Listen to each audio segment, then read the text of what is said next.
Unexplained occurrences, encounters with the unknown. In the small American town of Ashwood, Oregon, life always went on at a steady pace. The town was surrounded by dense forests, and the sky above it was illuminated by stars in the evenings. Nothing out of the ordinary ever happened here, until one night everything changed. Emily Carter, 22, a college student, had come to Ashwood for the weekend to visit her family.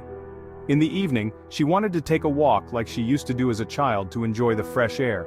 She took a flashlight with her and headed to the edge of the woods.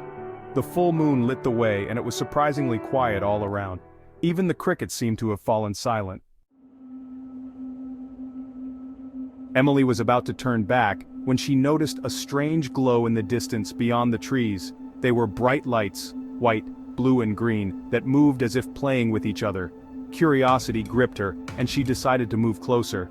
But the closer she got, the stronger the feeling became that she was being watched by someone.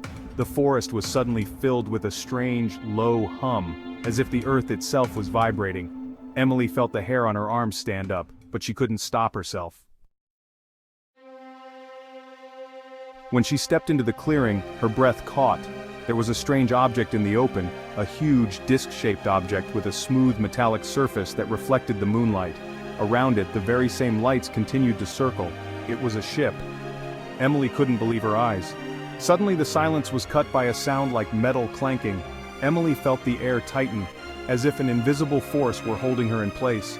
3 figures emerged from the ship. They were skinny, with long limbs and large black eyes that seemed to stare straight into her soul. Emily wanted to scream, but she couldn't. Her body felt paralyzed, and her mind filled with strange images. Stars, galaxies, planets she'd never seen before. A voice echoed in her head, though the creature's lips remained motionless. "We are studying. You are afraid, but we mean no harm," the voice said. Emily felt her body lift into the air. She was pulled inside the ship where everything was flooded with a soft blue light. Inside she saw instruments that looked too complex to be earthly. There were no buttons or screens, just pulsing panels. The creatures circled her, as if assessing her. They didn't touch her, but Emily felt their presence so keenly, as if their thoughts were entering her mind. Then one of them held out a hand, and a beam of light descended from the ceiling. Emily felt warmth envelop her body and her consciousness began to fade. When she woke up, it was morning. Emily was lying in the same clearing, but the ship and the creatures were gone. The only evidence that it wasn't a dream was the circle of scorched grass, perfectly flat, where the object had stood. Emily ran home, shivering with cold and fear. She told her parents what had happened, but they only looked at her worriedly. "You're probably just tired.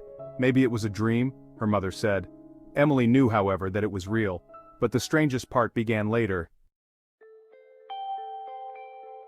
Over the next few days, she began to notice a change in herself. Her vision became sharper, her memory better. She could recall details from her childhood that she hadn't even thought of before. And sometimes, as she fell asleep, she saw the same images of stars and galaxies again, as if someone was trying to send her a message. After a few weeks, strange events began to happen in Ashwood. Animals were disappearing from the woods and people were reporting strange lights in the sky. One of Emily's neighbors, Jacob Miller, reported seeing strange shadows moving across his yard at night. Emily felt that her life would never be the same again. She tried to find answers in books, articles, and forums about UFOs, but the more she learned, the less she understood. Was it contact with another civilization? Why had they chosen her and what had they done to her? One night, when she saw the strange lights outside her window again, Emily realized that this wasn't the end. It was only the beginning of something more, something she couldn't yet explain. This encounter changed her forever. She became a person who saw things that couldn't be explained. But the scariest part was that she knew they would be back.